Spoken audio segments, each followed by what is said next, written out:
On a granular level, what data were these experts evaluating? Of course, safety and efficacy, but how are they looking at how this mRNA vaccine candidate was actually effective?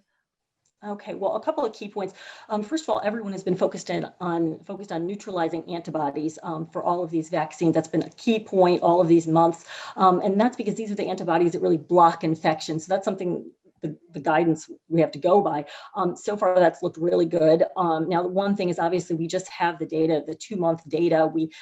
So we don't know how long these antibodies will last. So that's been a question that everyone has had, and we'll have to wait to learn about that.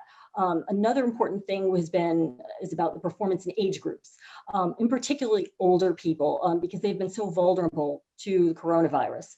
Now, Pfizer said that efficacy was 94% in adults 65 and older.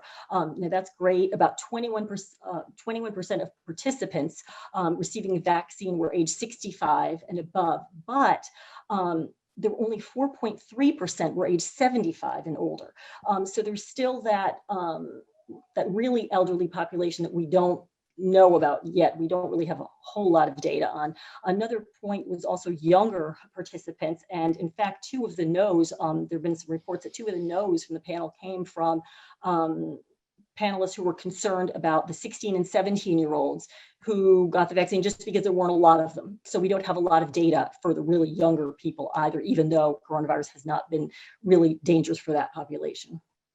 Absolutely. Thank you so much. And another thing to note is that these 16 and 17-year-olds, they're not the ones who are getting the vaccine first. So it ends up kind of being a moot point for the time being, because the people getting the vaccine first are, of course, residents and staff at long-term care facilities and also frontline healthcare workers. And I don't know any teenage doctors, thankfully.